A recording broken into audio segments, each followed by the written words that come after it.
So welcome to Inclusion and Diversity, a Big Tent view. And especially with a small group, I think we're going to try and be really informal with the way that we kind of go about sharing the information that we have, and also engaging in your questions too. So I know index cards are being handed out, which you could certainly kind of write a pre-question down that you could either bring up, or if you just want to share that question when we get to Q&A time, that'll be good as well. And we are going to try and leave as much time as possible for that, so that we can really try and address key questions that you have. As you're thinking about questions to pose, I want to just kind of stress that if possible, we want to avoid kind of general circumstances or just kind of sharing things in generality about diversity, but ideally if you can pinpoint specific obstacles or challenges that you've been facing surrounding the issue of inclusion or diversity, that will really give us the opportunity to at least provide the feedback, and so that you can at least share in the, some of the experiences that the panelists have had. So with that said, what we really want to try and do is try and help you kind of think and improve how you look at diversity, and of course how you incorporate it at your orchestra. We have two great panelists who are here with us.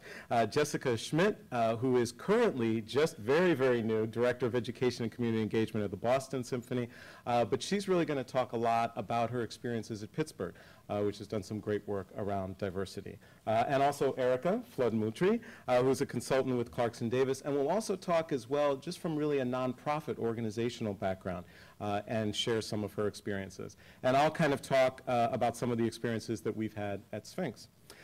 Before we kind of delve into that, I wanted to share one thing before we got started. And that is that I very, very strongly believe that this issue of diversity and inclusion is not something that's politically correct. It's not something that would be nice to do, and maybe if we have some extra money in our budget, we should do something, but that it is absolutely a priority. And should be, if not the priority for all orchestras. And I wanted to give a couple of examples. One of the things been able to kind of hear or be involved a little more through the role on the National Council with some of the discussions going on in the political scene. And there are discussions about potentially separating out different nonprofits, and especially arts organizations, from, for example, say social service organizations, and potentially changing the tax deductibility and issues like that. And when you hear these conversations going on, the typical groups of people who you would otherwise think would be advocating for the arts are not necessarily in our corner. And I think that's important to know. And one of the most recent things I wanted to mention is Bill Maher, for those of you who watch Real Time on HBO, and certainly a central force of, kind of the liberal, one of the leading liberal voices in the country.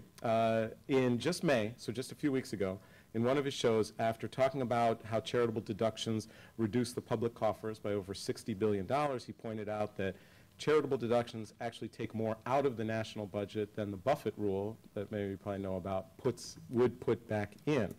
And then he went on to say, quote, "Real charities don't have castles." And he was referring to and showed a picture of Disney Hall. And then he goes on to say, and I quote, "Lots of people give money to symphonies, and they get tax deductions for that, and they shouldn't. Unlike food and water, access to Mozart is not a basic human necessity," unquote. He goes on to comment about ballet and things like that, but not only do I want to share that he is voicing that, but he had to stop immediately after that quote because his audience was applauding.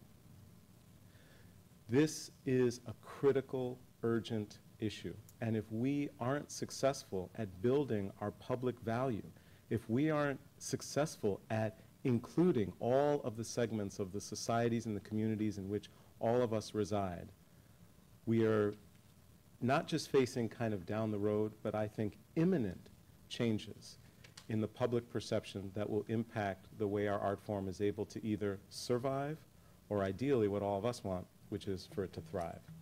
So with that kind of said, to kind of get us going, I was going to initially start with Jessica and have her share especially some of her experiences at the Pittsburgh Symphony.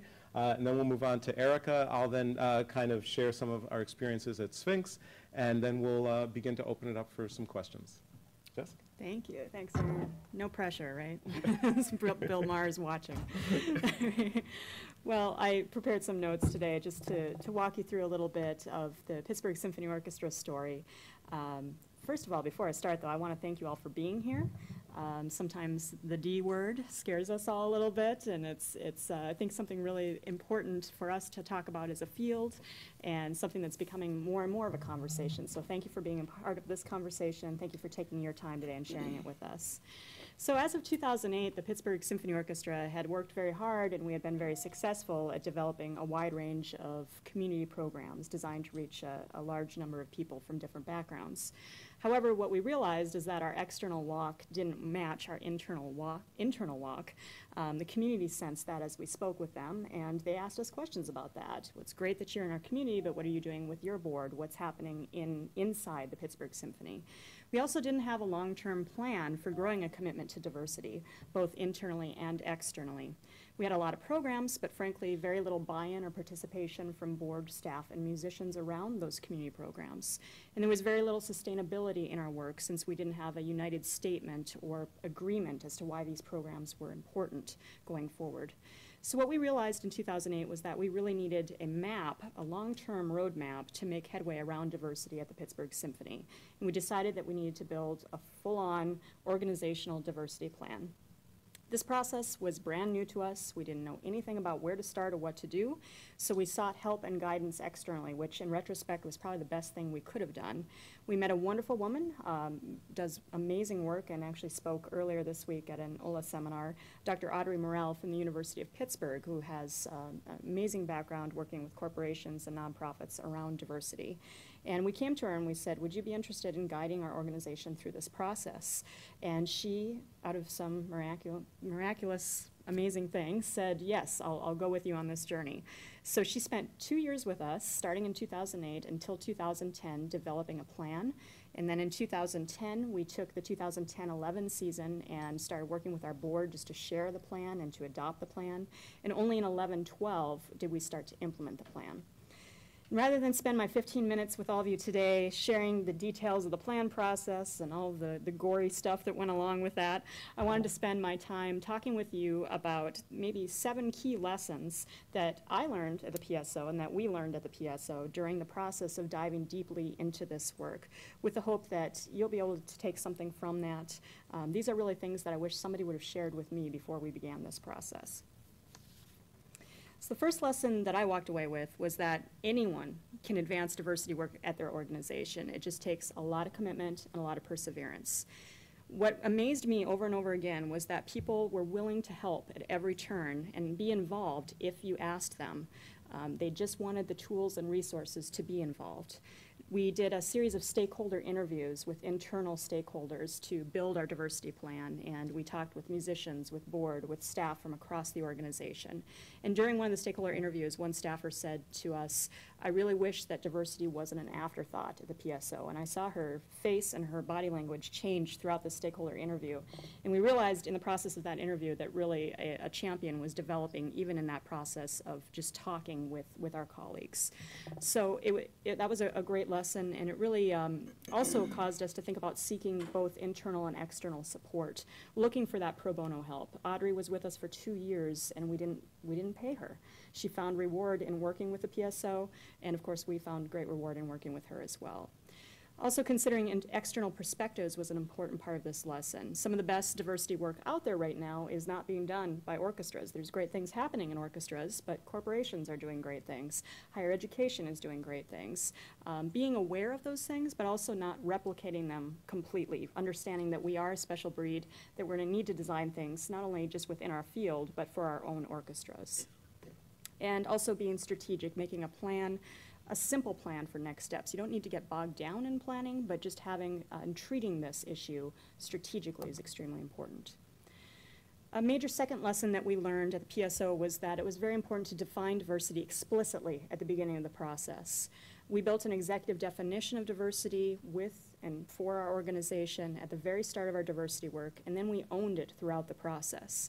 Audrey reminded us not to get hung up in this process, that our definition of diversity could change over time, but we really understood that it needed to amplify our public value and community work, and in the end, it had to support community needs to be relevant. At the PSO, just to give you some idea of what we defined as diversity, we included race and ethnic background, sexual orientation, gender, age, physical and mental disability, family status, socioeconomic status, geographic background, and religious and faith beliefs. This was important in that it allowed us to get as many people under the tent as possible. Oftentimes when we talk to people about diversity, and frankly, I found this especially with the board, you could see them physically shrink back a bit and they'd say, you know, I'm not diverse. I'm just not diverse. It's okay, you guys, you go ahead and do your thing. And by broadening that definition, what we found was that suddenly everybody had a personal stake in the conversation. My grandma uses a wheelchair. My sister-in-law is gay.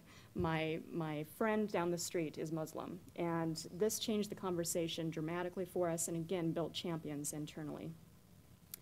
A third lesson that we learned was engaging as many stakeholders as possible was extremely important. Sharing the why behind this work. We all understand that this is the right thing to do, and certainly we are all working toward it because of that reason, but we need to understand that this is essential for good business in our field and beyond. Diversity helps decision-making. There's wonderful, wonderful evidence, a great book by Scott Page called The Difference, that tracks a group's decision-making ability, and he finds that with the more difficult decision, by far, always any decision, but especially more difficult decisions are more easily solved by groups with diverse backgrounds. So understanding that is extremely important. Speaking various language when it comes to the why behind diversity was extremely important for us at the PSO, understanding that that might be numbers for business thinkers, it might be anecdotes for relationship builders, historical context for longtime stakeholders. Meeting people where they were at in this conversation was important for us. Also within this category, we learned that slow and steady wins the race, that building buy-in and ownership was extremely important, that nothing good happens fast, as with anything else. This is a very, very personal topic. Diversity is very personal, and it's okay to let it be that way. I learned very quickly that it was important to have conversations not only in a setting like this, but on a one-to-one basis. People oftentimes were in a small group setting when the topic was raised, and they would come to me later and say, you know what, this has been on my mind, this happened to me when I was 12, or I had an experience last week, and they just wanted to talk with somebody about the topic. So opening up that conversation was an important part of the process as well. A fourth lesson that we learned was back to what I said earlier, building champions internally and externally. It's so important to start the conversation internally and externally and then sustain it through other people. Build that excitement, build the momentum. It's essential to have champions for this work at the highest levels of your organization. Board, staff, musicians, your executive director, chair of your orchestra committee, chair of your board, people who will understand that change in this area requires a dedicated professional commitment to invest financial and human resources over time. This is hard work, and there needs to be resources allocated to make progress in the area. You also need external champions, though, at the same time, telling people what you're working on in the community and asking them to come on the journey with you. And again, it's amazing how much they'll push you to continue, and they may offer you resources throughout time as well. A fifth lesson that we learned was that, of course, board work and engagement is absolutely key.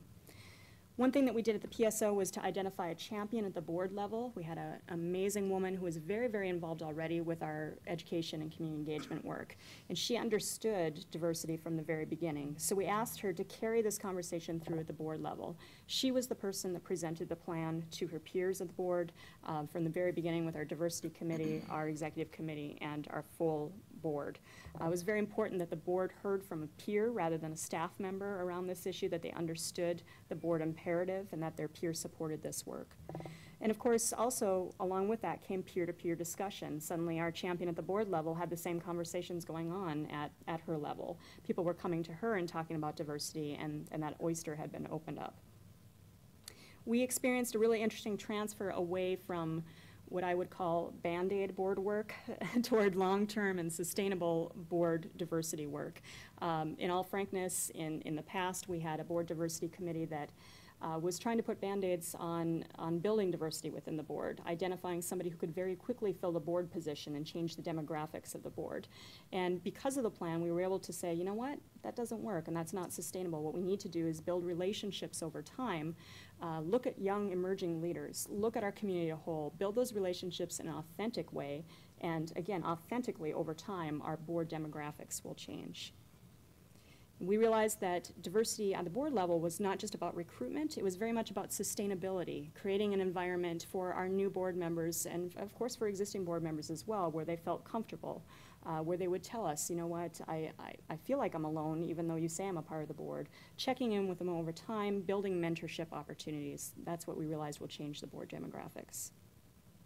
A sixth lesson learned for us was a very important one of the most important in my mind. Creating an atmosphere where diversity can thrive at all levels is important. Diversity can't just live on paper. It can't just be a plan that you have in your head or, of course, on paper. It's an organizational commitment about who you are and what you stand for. It has to be in the way that we talk to each other, in the way that we talk to our community, how we engage at all levels. And as Audrey says, which I love, she always says that diversity is not about depositing services in the community or saying, oh, you know, we took care of this part of the community. It's about building, again, those long-term reciprocal relationships over time. We learned very quickly that we need to walk the walk everywhere, that diversity is reflected in, and what we believe about diversity is reflected in coming into the hall. What is your hall experience? What is the experience with the usher or the person greeting you at the door? And in board meetings, taking a look at what we're saying, every little part, where is the meeting held? In rehearsals, all of those things contribute and they send a message about what the organization believes over time.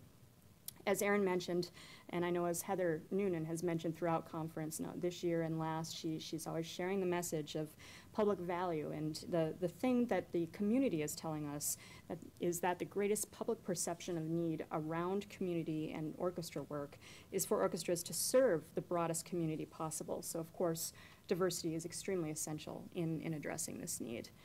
I did want to share one story of, and speaking back to creating an environment, sometimes we inadvertently send messages around who belongs to our organizations, and I think that's something that as a field we need to become more aware of.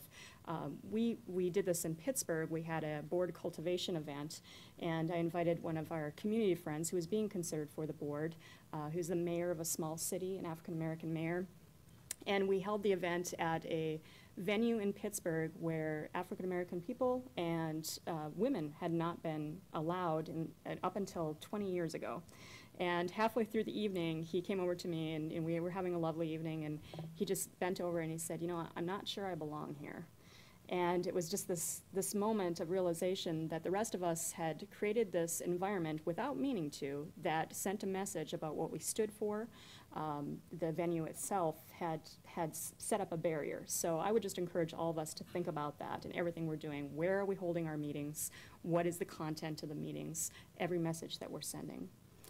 And finally, a seventh and last lesson learned was that obviously for every step forward, we needed to allow ourselves, I'd say, at least a half step backward. Being gentle with ourselves and with the process was extremely important in the years we developed the plan, and then of course as we began to execute the plan. Audrey always reminded us, oftentimes we think about picking the low-hanging fruit and starting with some simple things where we can make change. And she encouraged us to actually start with the pumpkins. Look at the floor. What are things you can do to just start to make some change? And this was very important, especially as we start to build momentum and conversation within the organization. This is not only personal, this is very exhausting work because there's passion around this work. So give yourself time to reflect and to make mistakes. I think that that's something oftentimes we don't allow just because we do want to make progress so quickly and we demand so much of ourselves in this area. And just in wrapping up, I agree completely with Erin in that this work is so essential in moving our organizations forward and truly connecting with our communities in an authentic way. It really, truly makes us better organizations. It informs and shapes us as humans, as orchestras. And again, I'm so thrilled you're all here today and all thinking about it, and I look forward to further conversations with you. And with that, I'll turn it over to Erica. Great job. Just ditto. I would say ditto on every point that Jessica had to present. But I guess I get a chance to make it a little tougher for everybody in the room. So I'll give you a little background about me and then tell you about being a little tough.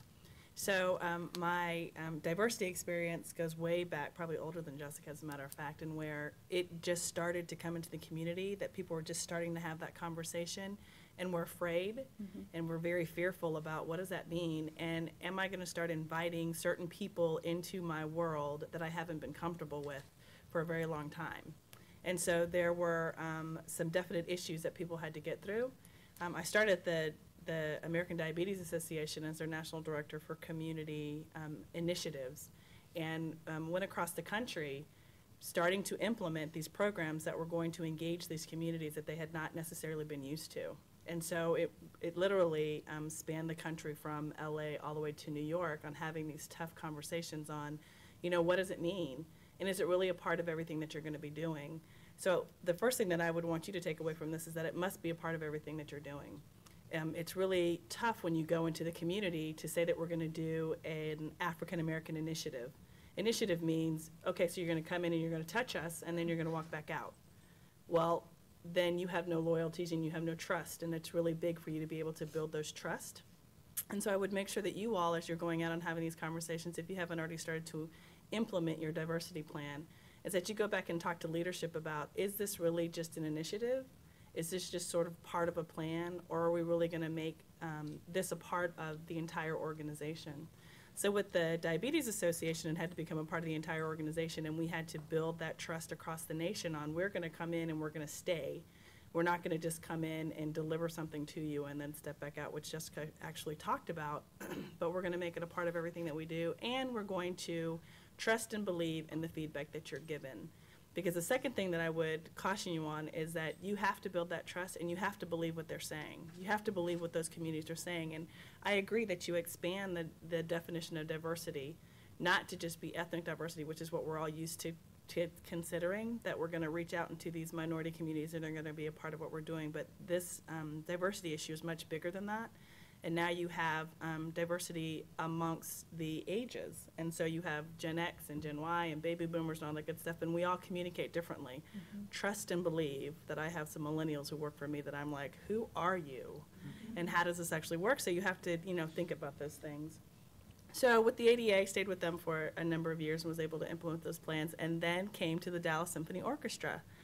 And as I was telling Erin and Jessica when I came in, I asked when they were hiring me, are you sure? I played the clarinet in high school, and that was really about it. And they were like, no, we're absolutely sure, because we need someone who's going to be able to come into this Dallas-Fort Worth Metroplex, which is just unique in itself, and have these tough conversations with a community that doesn't trust who we are. And it was absolutely true. As I went out into the community and started having conversation, it was just some of the basics, like, I don't even think that we're welcome in that building. And if you've been over to the Morton H. Meyerson, which is just down the street, it's the middle of downtown, there were communities in Dallas, Texas in 2005 or so that were saying, we don't think we're welcome in that building. So it was really coming in and being able to start the conversation with leadership to say, here's some barriers that you're going to have to break down, and you all are going to have those tough conversations. I was very fortunate because I reported directly to the president. And so he bought into it, which helped us to be able to communicate, not get buy-in quite yet, to the board that this was important. And so I would have you all do the same thing, is that you need to make sure that it's top-level priority, that it's your executives that are saying, we want to do this, and we want to make this a part of our entire strategic plan, not just to go out and do one or two things, but to actually make it a part of everything that we do. And then as you all go out and do the implementation, unless of course you're the president, you're having those conversations, be ready for those tough conversations. That when you go out and have them, that you need to be honest. If you are limited in your understanding of what's going on in whatever community that you're trying to target, that you need to be honest and say, I have no clue. I don't know, I don't understand, I don't get it, help me to get it. And be ready for some beat downs. And I use that word, but be ready for those conversations that are going to come back and say, you have never been here before. Why now? What is it that you want from me? Why is it that you want to come and spend this time and be able to have that conversation? The other part is to come with a bit of humility and show your vulnerability as you're approaching the community. so that you can say, I want to trust and believe what you have to say, and I want you to teach me. And then at the same time, I want to be able to offer you information and education on what we have to offer as well. And then make a true commitment to staying relevant to the community, that you make a commitment to what's going on in that community and how you can impact what is going on in that community, as well as what they can bring back to the organization. So at the Dallas Symphony, I had a lot of fun times. I really did enjoy going out and being able to educate the community. Had some tough times as well. And then part of the education process on the orchestra side was to communicate that the community doesn't think that you have to always deliver something to them. It's not that, you know, they're always going to be receivers. They actually have something to pay back into what the orchestra has. And one good example is that at the orchestra, we did festivals, the African American and Hispanic festivals. They were always free, 100%, get a ticket, show up. The hall would be empty. And so I would have a conversation that said, you're given free tickets, the programming that you're doing doesn't reflect the community, and so you expect this place to be full. Okay, so let's make this something that the community has to pay for. So what does having to buy a ticket, no matter what the price is, do for that program? Offer some validity to it, offer some value to it, and the community then is paying into the organization and has some buy-in into what you're doing. So of course, and Jessica is my witness, nobody believed it. Nobody thought that it was actually going to happen. So we did our first one there at the Dallas Symphony Orchestra, and they're all, you know, saying it's not going to work. And on the first one that we did, we made it a community effort to be able to support another organization within the community. The hall was sold out. Sold out. And we were able to give $7,000 to one of the organizations here in Dallas that was serving underserved children from the community, and we were able to keep dollars within the Dallas Symphony Orchestra. And so then everybody's in awe. Really? Who knew? They'd buy a ticket and then they'd actually come, but it actually happened. And it's because it's not about always having to give into, always having to pay out, and this is just an expense line on my budget. It's not. It actually can be a revenue line. And then taking every single one of those ticket buyers, because you put them in Tessitura, you have the phone number, you're going to be able to make some calls, they go on your mailing list, and guess what? They become ticket buyers. And then they become a part of everything that you're doing. And those ticket buyers become influential, and all of a sudden you're looking at them for board membership, which is pretty amazing. So it's really important that we pay attention to, it's not about they're always wanting to receive, but they're also going to be able to give back. So then I move on to why is this, you know, really important for us to be able to do, besides, you know, you need to reflect what's going on just in the United States of America and how we're all diversifying and it's just what goes on. But, you know, what value does it bring back to your organization? And so the first, of course, is that you're, you know, impacting community and providing education, and, you know, they're all going to come and be a part of what you're doing. But the other part, which is always exciting for me to have a conversation with like presidents and executive directors, is that you're going to have money coming back into your organization. It's going to hit your bottom line. You're going to sell more tickets. Let's just start there. So you have more people who are coming into your audience. You're going to have more donors who are going to be a part of your events, who are going to be, you know, doing what you need for them to do so that we are all able to sustain. And then you're going to have validity in the community that is going to build your audience base even bigger. So it would be really important, and this is just not to the orchestras that are across the country. The other part of me being invited here, besides, you know, people saying that you really need to have Erica there and them saying no, and then here I am. But anyway, I digress. The other piece of that is that nonprofits across the country are experiencing this. Mm-hmm. And so as I'm working as a consultant and have come from the ADA and gone through the orchestra and Dallas Black Dance Theater and American Heart and all that good stuff, all nonprofits are now recognizing we've got to do something. For too long, we've been focused on this traditional audience, whatever audience happens to be. We've been focused on this traditional audience. Guess what they're doing? They're getting older. So what does that mean? They're at some point going to pass away. They're not educating their children or their grandchildren about being philanthropic. And so you need to be that person and be able to do those things. So you need to be able to grow those audiences so that you can sustain. And then they're going to be able to help you to sustain your programming and your reach into the community. So If you were to leave with anything from the conversation that I'm having, which is not as eloquent as Jessica's as all, is get brave, get ready for that tough conversation. But once you have that conversation, it will deliver. And don't think about it as just delivering programs, but think about it as this is going to affect my bottom line. I'm going to be making more dollars from a non-traditional audience that is expanding and growing and is going to make us a better and stronger organization. Great. Let's see. Hello? Is this, yeah? Thank you so much, Erica and Jessica. And I think they've really given us a lot to think about in a host of really aspects to diversity. A few kind of key things that resonated with me was that anyone in an organization can advance diversity, that external perspectives are really key. Obviously, building champions is a very important aspect. Creating an atmosphere where diversity can thrive, which is not necessarily easy. Bringing humility. The fact that diversity does not just need to be an expense line is, I think, something that a lot of discussions that I often have. Well, we just can't afford to do it when, in fact, it can really be an income stream, and should be if you're doing it right.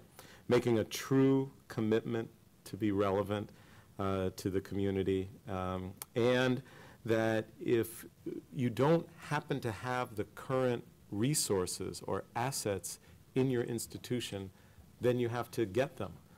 So the Dallas Symphony at some point was looking at what they needed to do, and they realized that from a human resource perspective, they had a void that needed to be filled. And they identified Erica to obviously be able to fill that and to be very successful at it. So I think being able to identify that.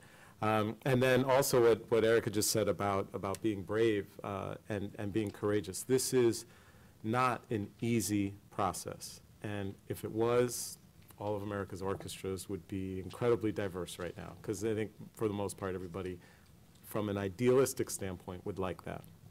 But it's not. It's tough. And it takes courage. And one of my favorite quotes about courage is that courage is not the absence of fear, but action in the face of fear. And there's definitely, and I've been part of some diversity discussions internally at Sphinx and externally with some partners that are, give reason to be a little fearful of them. But we have to move forward and we have to act in the face of that. So I was going to talk a little bit about the work that we do at Sphinx, and I was going to wait till the end too, but since you have these here, just to reference that, again, a lot of times people will say, well, I'd like to be able to do this or that as it relates to diversity, but I really don't know where to go. I don't know what to read. I don't know what resource will enable me to find. And so this is at least a starting point. So there is a host of information and websites and people or books that are on this list, and I encourage you to utilize them. And if for some reason, even through these, you're not able to find what you're looking for, of course, all of us can be an ongoing resource for you. So for the Sphinx organization, for anyone who might not be aware, we're really kind of the national organization that is focused on diversity in the arts, not just in classical music, but in the arts, and classical music has been our key focus over our 15-year history that we have. Our main kind of overarching vision, if you will, is transforming lives through the power of diversity in the arts. So everything that we do, if we are not transforming someone's life through what we're doing, then we don't do it. So that is a main measure that we use. Our programming runs the gamut. I won't get into all of it because I want to focus specifically on our work with orchestras. But we have various summer programs.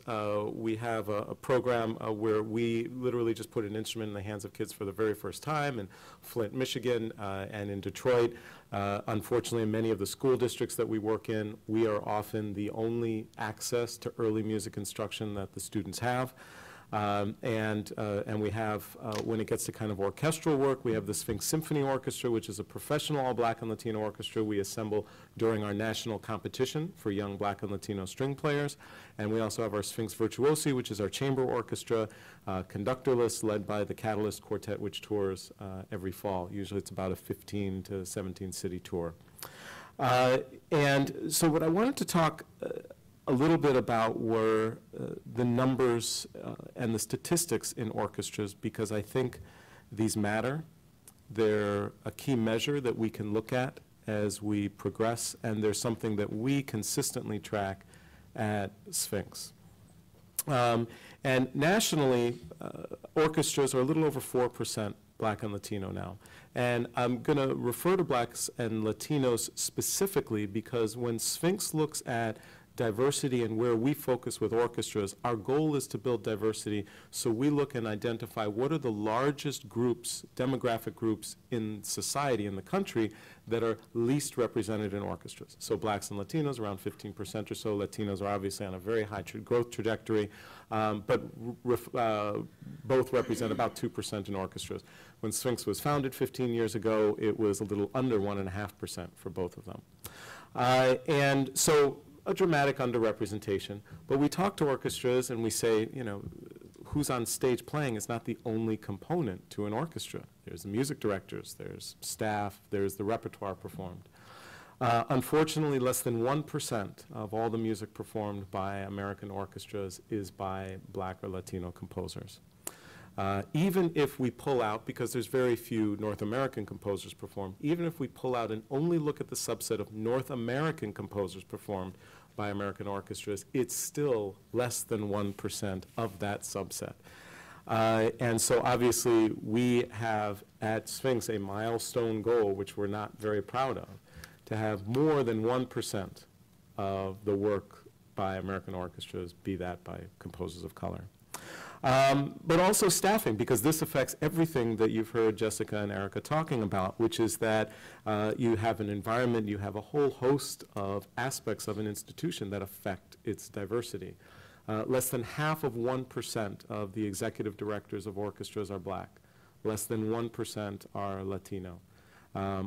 Artistic administrators, so real outside of the music director, they're working on run-out concerts, determining a lot of rep, hiring guest artists.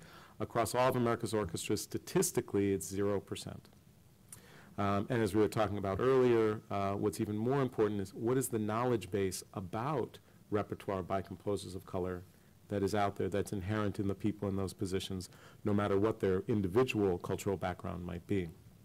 And even if we look at outreach education directors, so this is where you really have the key person who is the conduit between the orchestra and their local community, it's still only about 3.5%.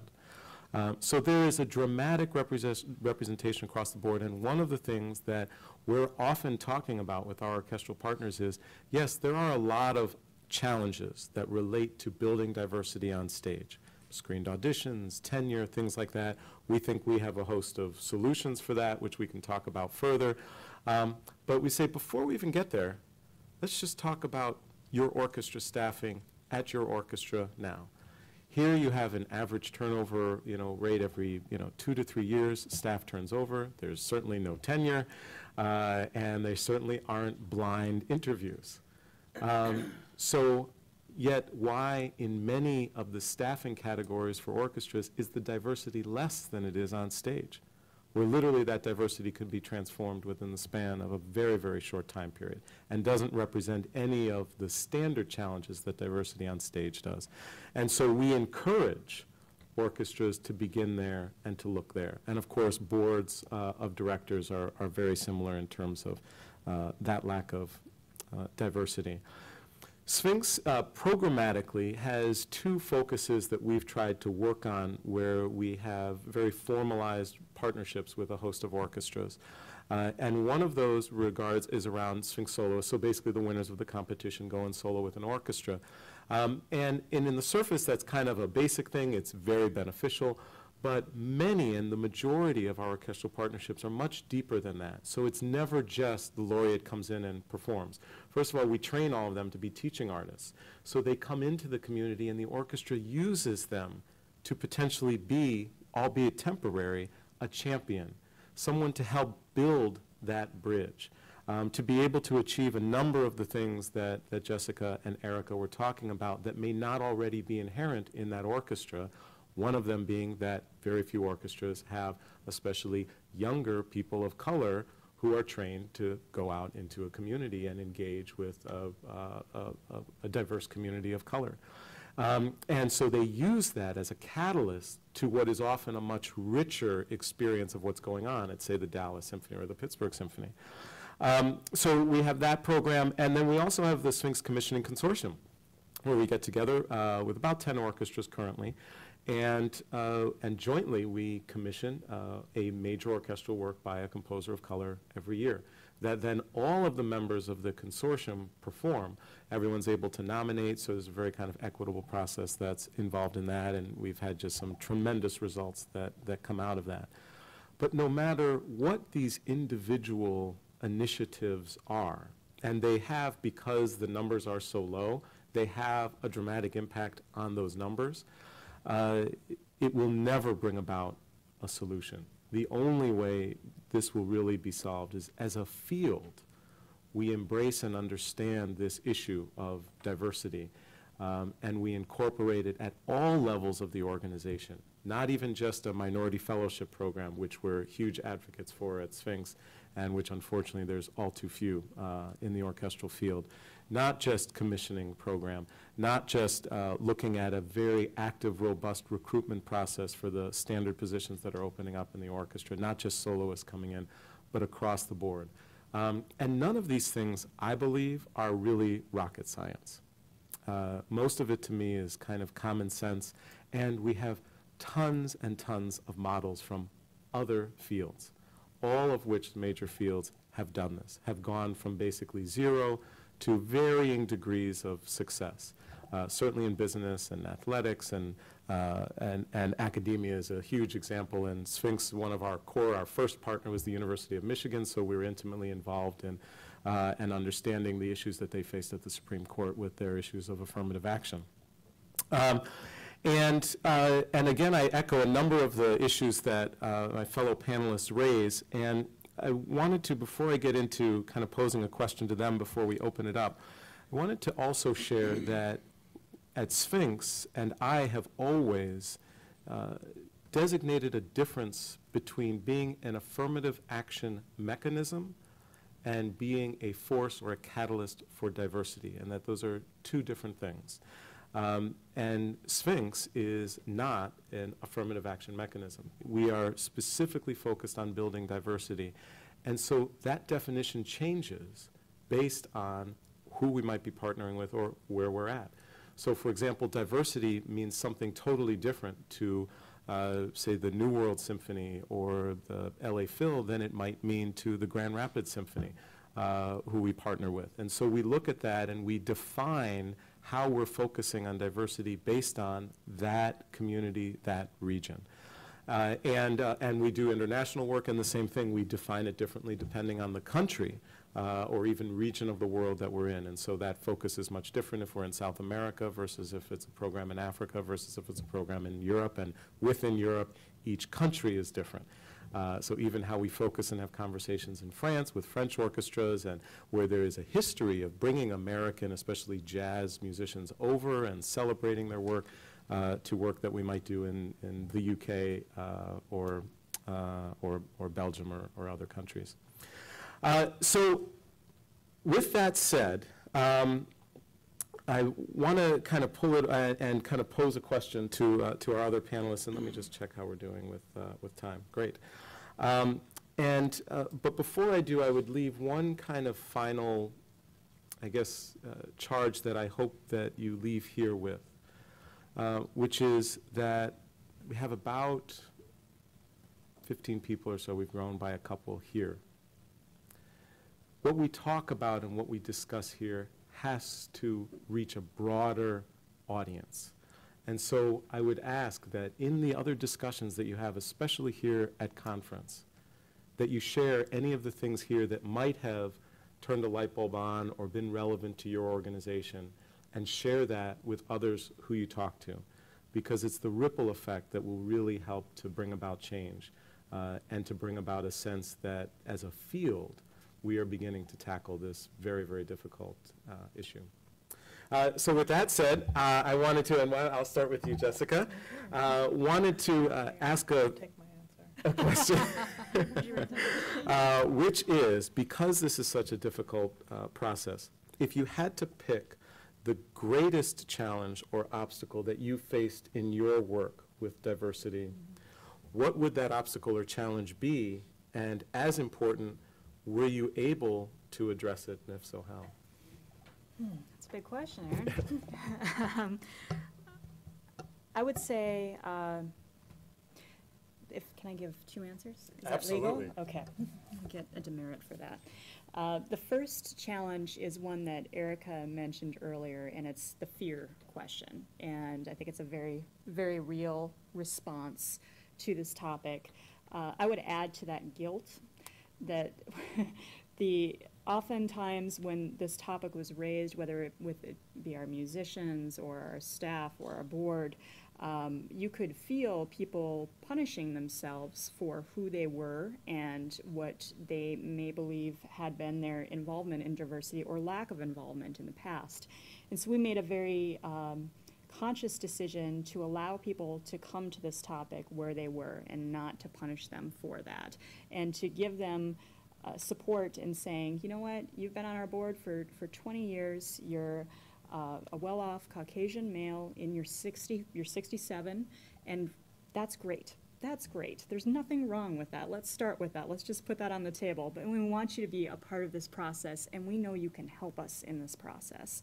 So turning that guilt and fear into something that could be a catalyst for positive change, I would say was a challenge, and something that by no means I don't think any orchestra has completely accomplished in terms of moving beyond it, but it's there.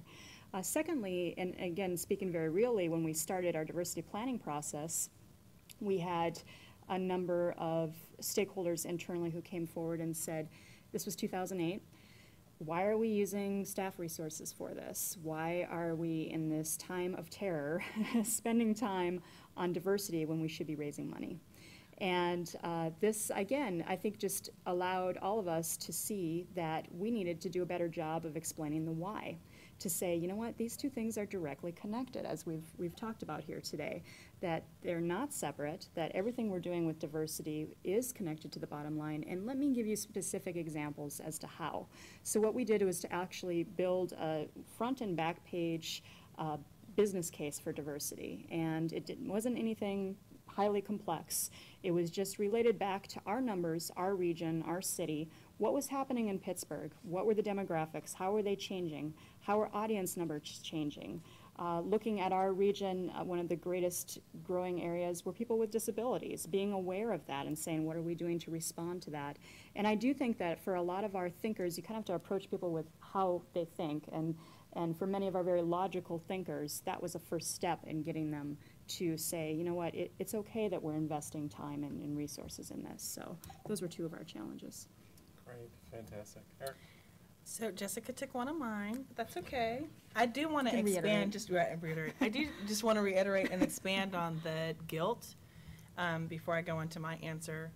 It was really interesting for me, and I've been doing this for a number of years, and so I have very thick skin, and so I can have some of the tougher conversations. Well, we had an event at one of our donors' homes, and which would be a very affluent area of Dallas, and I come in and, hi, how are you? And, imagine me coming in all quiet, and I wasn't like that at all, but just walked right in the door and did my thing.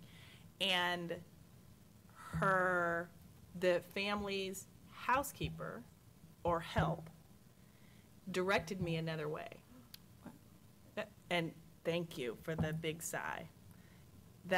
And the donor came to me and was like, I am so sorry. I cannot believe. Oh my gosh. And I was like, you know what?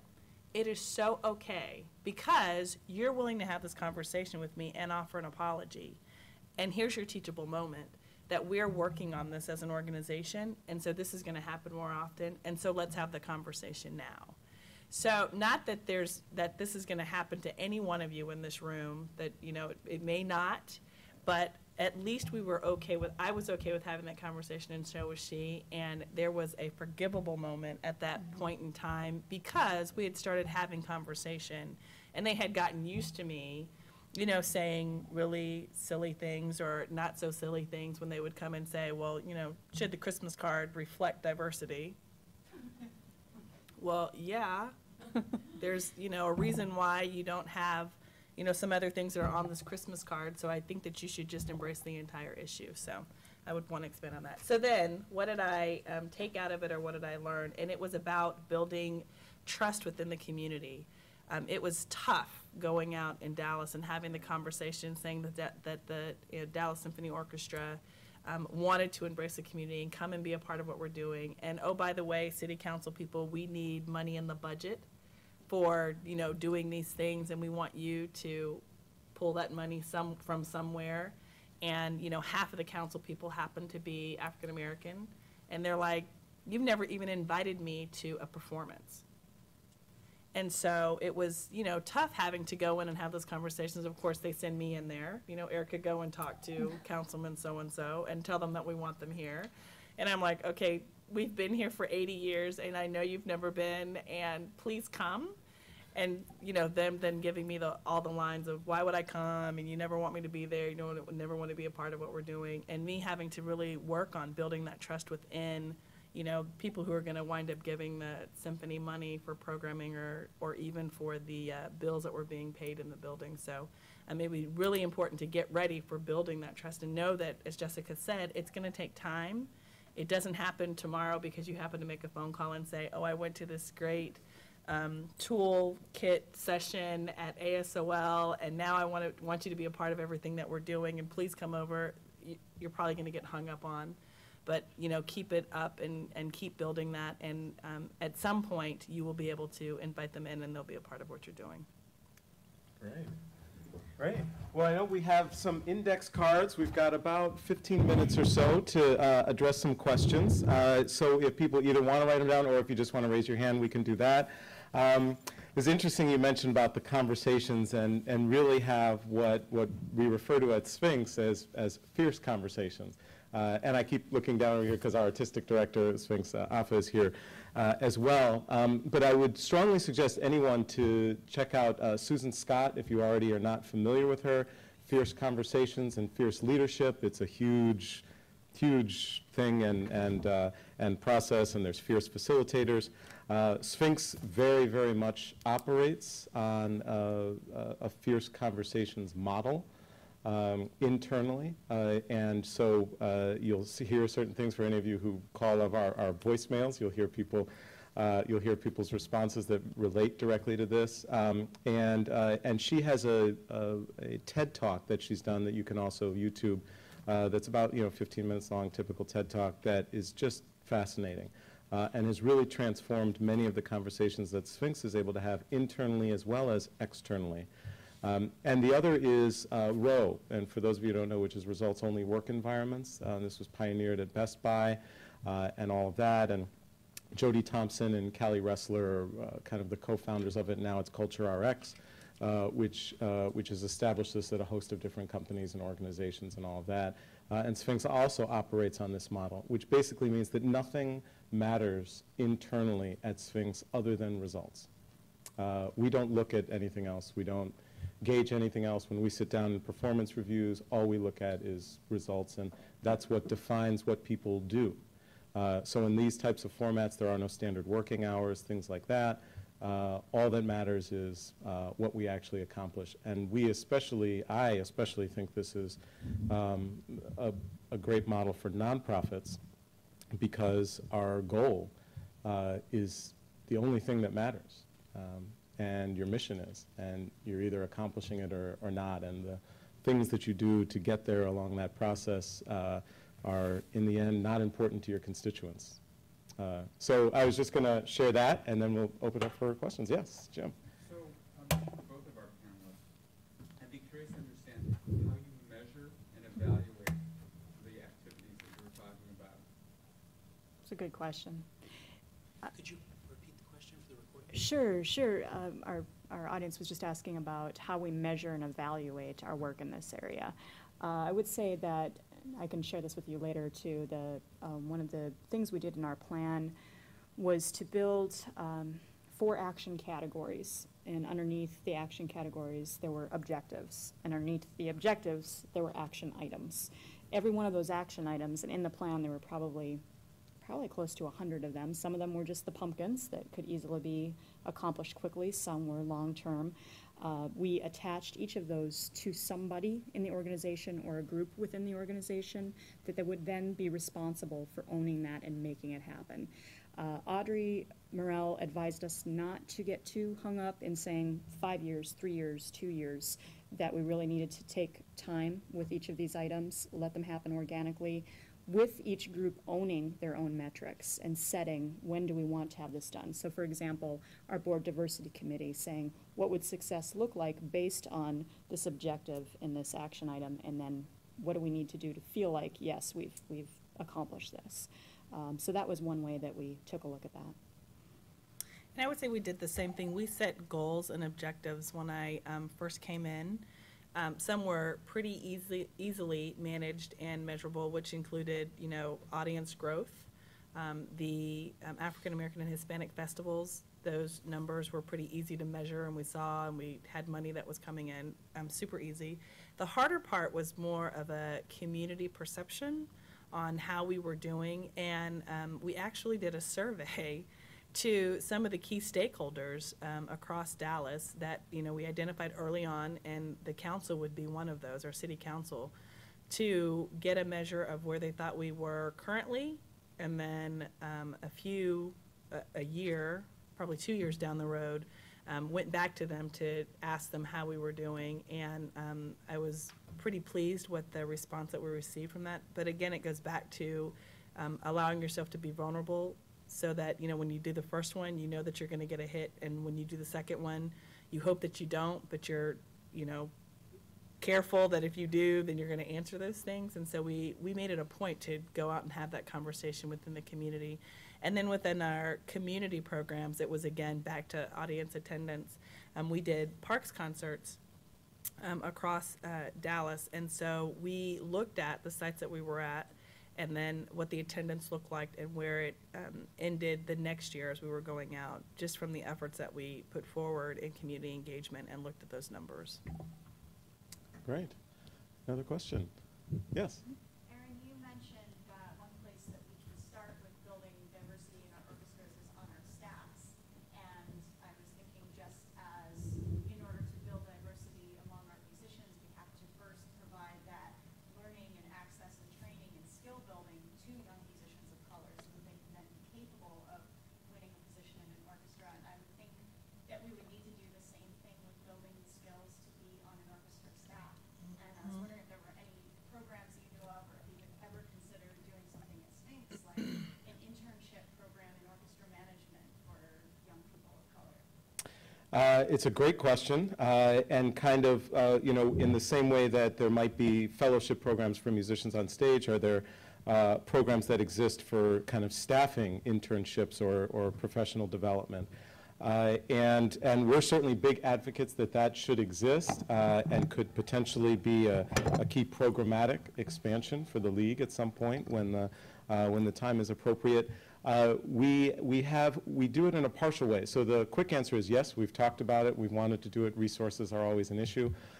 And so what we do have are mentees. So every year we have 2 mentees now, and we're trying to, if you will, more professionalize this program or aspect to what we do, who come in and have a role with the national competition itself, and then also work directly with me and actually go to a board meeting, things like that, and so gain that professional administrative experience. So we do it, but I would say it's a very small level and scale that we're doing it currently.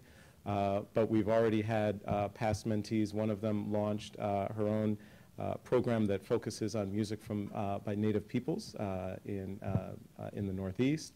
We have someone else who's now just finished up a doctoral degree and did just an amazing paper on music from the Black diaspora, and is now going to be working in New York. I'm not sure if it's totally public yet, but at a key institution. And so we're seeing them become very successful, but it's of course very small numbers. But it's a very good point.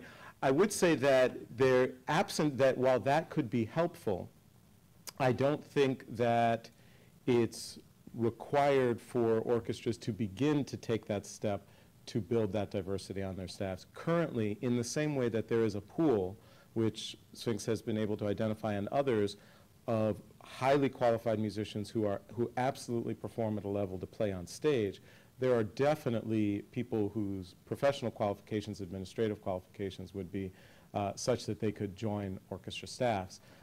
It's just the matter of how you do that. And if you had,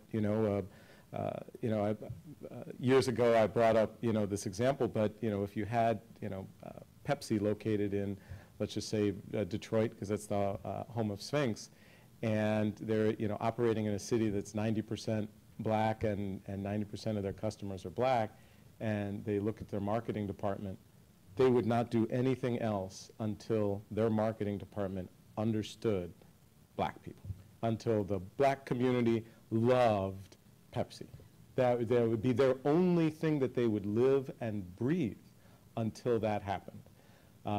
And so we think about that, and they would bring on, so there's employment firms, search firms that specialize in minority personnel of color, things like that. So there's a host of resources that orchestras could use that exist because every other field does this when they see a need.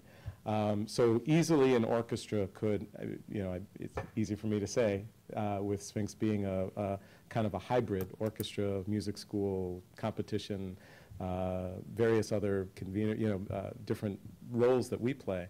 But relatively easy for an orchestra within a 3 to 5 year period to, if it's at the current statistical norms, which is 1% or less of staff, could bring that up to a more reasonable amount that would be 10 to 30%.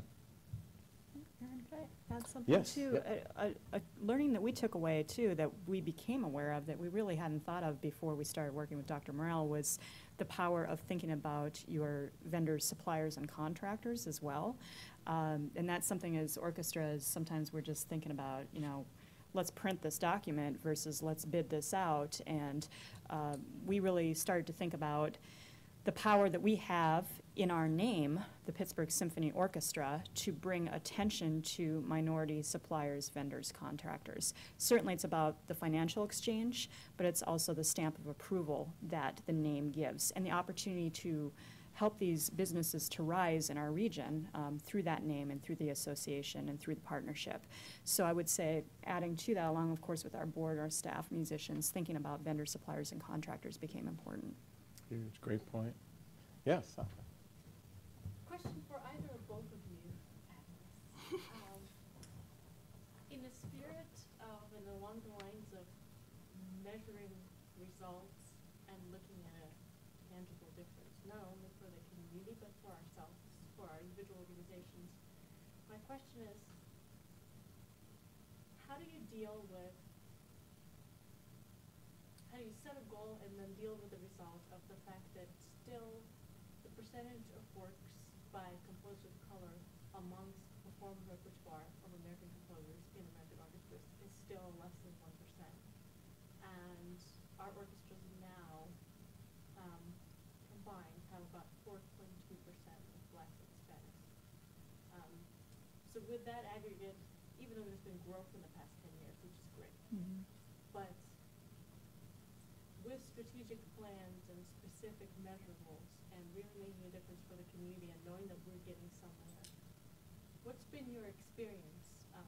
What measures, what programmatic initiatives have you guys been able to either experience or build that have made a difference where now the numbers in my orchestra are different, or I know of an orchestra where something has worked and that's what's successful, so that we can kind of all contemplate and walk away with something that we might implement? So, and for the audio, kind of the key question is, in the end, what initiatives have either of our panelists seen that have moved the bar either in actual orchestra membership or actual works being performed, these kind of hard numbers, or diversity on staff, some of these key areas? Oh, Jessica. Good question. Jessica's going to answer that one. I'm trying to get a hold of what's going through my brain right now. That's a huge question. I struggle myself, and I look to organizations like Sphinx for really leading the way in terms of the programming question, because I think that conversation is just beginning. It's in its infancy right now, and I'm excited about where it's going, because we're realizing that we need to reflect the community's experience on and off stage. I would say that in terms of my experience at the Pittsburgh Symphony, I can't give you a measurable a measure of where we started and where we ended. What I can say, and we're still going, obviously, is that our conversations we have a wonderful VP of Artistic Administration, and through his involvement in these conversations and through some very human discussion with him, what I saw change and shift a bit was just our discussions. There was and obviously we had a very strong executive director who understood our plan and understood that this needed to move forward. So the frequency of how often this was brought up in planning discussions on the artistic side, I saw change. Is that a great answer? No, because it's not enough, but it's a place to start. And again, sorry I don't have a better answer for you or a solution. Mm-hmm. I would say the same thing. It was exciting to see the conversations actually happening. But one example that I might use is that when I came on board, our VP of operations, Mark, who's fabulous, at least opened his mind to what can we do programming-wise that was different and unique, specific to the African American community. And he made it a point to find an African American composer, and we brought him in. Then we partnered with the Dallas Black Dance Theater here in Dallas and came up with a program that was pretty unique and exciting to see the orchestra and dance company all on the same stage, and was so successful that we had to do it again. So I was like, rah, rah, this is exciting. Not only did we put it on the stage one time, but the feedback and the reviews and the community wanting to see it again had the orchestra actually bring it back within like a 16-month period. So, I mean, that just speaks volumes to thinking creatively out of the box about what you can do and how the community will respond. And from that, actually offered some validity to the orchestra within the community that at least there's conversation and at least they're willing to make some change, and look how great this programming was. Mm-hmm. Great. And I think we're just getting close, so maybe one or two last questions. Yeah, we're interestingly on a path similar to that. I'm in Hilton Head, and in the Low Country from Charleston down to Savannah, there's a huge Gullah culture, which is West African, and a whole lot of music originated there. In fact, the song Kumbaya, we've been told, was actually written on Hilton Head Island. And so we are looking at this whole issue of commissioning some works. First, just even commissioning an orchestral arrangement of Kumbaya, and then further works that then, that's a source of pride for our whole community. We're starting to look in other areas at building that culture around that history around that. And so it's something that would not be a source of pride just for the African American and Gullah culture, but for our whole community. And we're just enormously excited about that. And I would really encourage you to make sure that you promote that and you're educating and communicating with everyone about what you're doing, because it's going to be huge that you've taken that effort to do that and bring that onto stage. Great. Thank you very much for sharing that. Was there one last question? Great. Some of the initiatives described in both Pittsburgh and Dallas seem to me to be one-off artistically, whether it's MLK Day or African American History Month or African American Festival.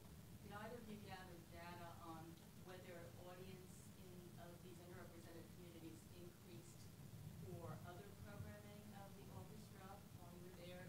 Part A is the question, and part B, is there a database of repertoire either at Sphinx or at the League or elsewhere? Because I don't see that on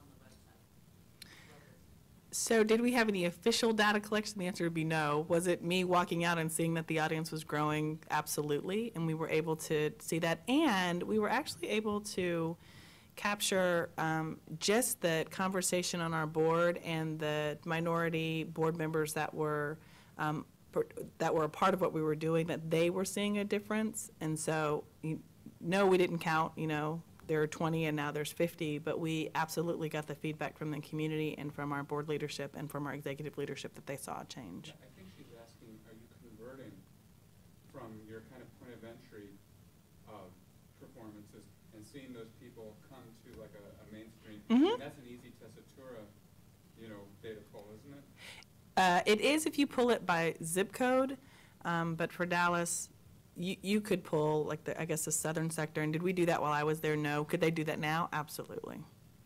Right.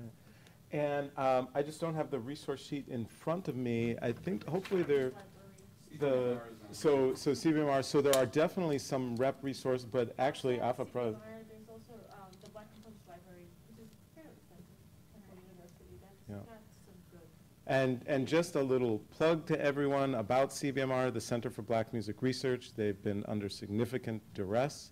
The potential of Columbia actually closing them down. And so if you happen to get any messages or can write any letters of support, it is one of those few rare, precious resources. A lot of Sphinx's knowledge that we now have came from CBMR over the years as well, so they're huge. I think we're just running out of time, and just wondering if in 30 seconds or less, each of you could just share if there was one thing that you would suggest or feel that every person in this room should do as it relates to diversity in the next 6 months. 30 seconds, go. Just do something. Get the conversation started. Start talking to your closest colleagues about diversity and then branch out. Make it your mission to be the person in your organization that gets this on the table at every meeting. Talk to the head. That's it. Go to leadership and make sure that leadership is having that conversation.